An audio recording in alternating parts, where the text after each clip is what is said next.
August 20th, 2002. It's a warm, sunny day in Croatia.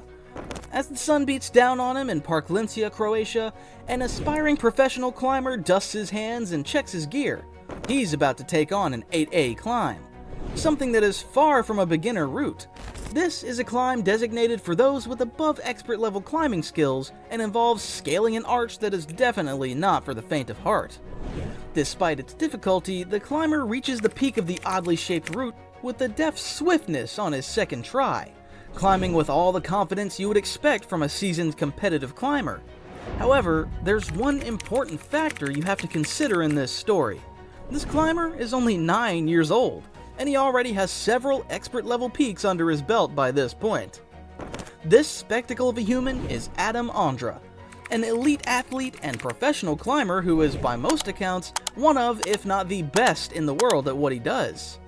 Today on Climbing Pulse, we're diving into Adam's past to discover how he became what he is today, highlight his many accomplishments, and see how he'll continue to change the game in 2024. The Prodigy's Path. Born into a family of climbers, it seems that Adam was always destined for greatness. On days when most families might have gone to sit in a park to take in nature, the Ondra family spent their time climbing the crags near their home in the Czech Republic. Adam began shaping his skills by mimicking his parents and their friends at the tender age of 3 years old. But a fascination took hold as he aged. Before long, he wasn't just surpassing climbers his own age, he was outdoing seasoned climbers much older than him. He became aware of his talents at age 7, and by age 8, he'd conquered his first 7B+ course, well into expert-level climber territory. Because climbing was less of a hobby and more of a way of life for Adam, he conquered increasingly difficult courses at an alarming rate, culminating with a super elite 9A course in Slovenia, Martin Kirpan, in 2006. Adam was just 13 years old. Even before that chart-topping climb, Adam had already caught the attention of the professional climbing world, becoming a topic of conversation around the world. This person, this kid, was doing things many adults wouldn't even approach, and he was just getting started. I just knew that many news from Europe, and Adam was one of the topics all the time. A legacy of firsts. In 2009, Adam entered the IFC Climbing World Cup. The International Federation of Sport Climbing governs the entire sport and its many components, and its World Cup determines the best of the best every single year. Adam participated in the adult category, testing his skills against those of climbers much older than him. He came away with his first gold medal, and he earned a silver medal in the Climbing World Championships not long after that, also in the adults category. After those massive wins, Adam Ondra wasn't just a name on people's lips.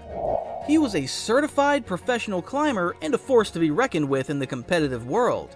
He continued his dominance in 2012 by being the first climber to scale Change in Flatanger, Norway, the world's first 9B+ at the time.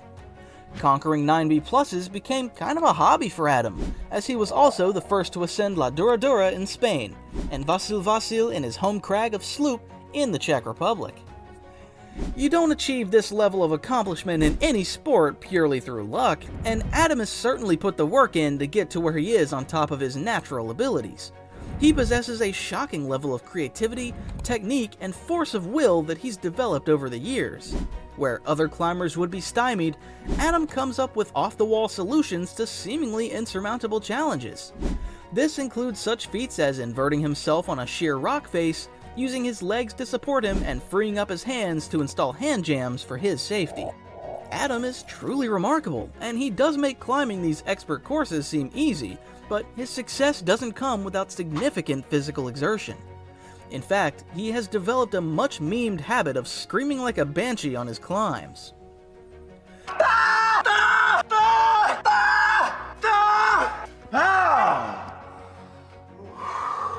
Adam's creativity, quirks, and personal touches are what make him so entertaining to watch, but his influence can be felt throughout the world of climbing even when he isn't on a course. Beyond the wall. As with every generation in every sport, there's always one athlete who sets the bar for an incoming generation. For competitive climbing, that athlete is undoubtedly Adam Ondra. Even Alex Honnold, another professional climber and the star of the 2018 Academy Award-winning documentary Free Solo, had this to say about Adam. Adam is the best climber in the world by far. Like, he's a lot better than everybody else. Adam Ondra is the best climber in the world right now for sure. He has basically rewritten climbing for the last 10 years, and it's pretty incredible. With his accomplishments, it's easy to see why climbers of all ages look up to Adam. However, he's not just kicking back and basking in his glory. Adam has spent the past decade advocating for sustainability in everything from how climbers train to how they get their nutrition. He even has partnered with SENS Food to promote their cricket-based protein products, which have the same amount of protein as beef, but require a fraction of the water to produce. Most people might turn their nose up at the thought of eating crickets, and perhaps even you did just now. However, with someone like Adam spearheading a movement like this, it's not hard to see a future where it becomes the norm. The road to 2024. For all of his success, Adam Ondra fell just short of greatness on the world stage.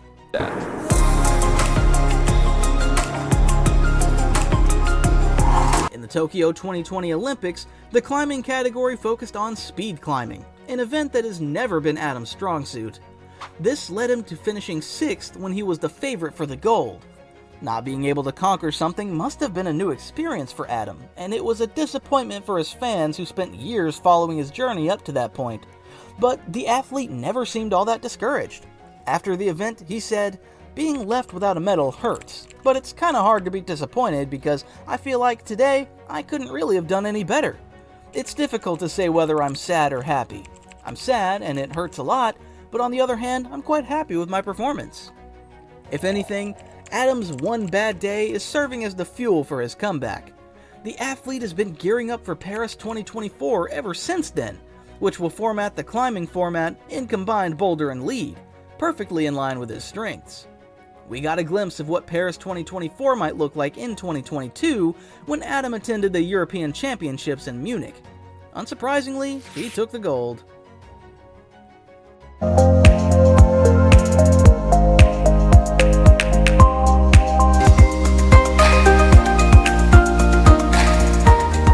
This was the first test of the Olympic format. The future of climbing. There's absolutely no question that Adam Ondra has come a long way in his climbing career. Even as someone who's lived and breathed the sport from birth, he has some astounding accomplishments under his belt. As a 31-year-old, he has bested hundreds of expert-level courses, pioneered new grades of difficulty, and more, along with 7 World Cup wins and 5 World Championship wins.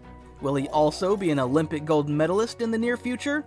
Only time will tell, but the odds are in his favor. Despite all of this, and even if he never does take the gold at the Olympics, Adam's love for the sport of competitive climbing will never diminish. It's in his blood, and whether he's competing in competitions or taking on crags in his free time, he always has one goal in mind: to push boundaries, establish new baselines, and propel the sport of climbing into a new era.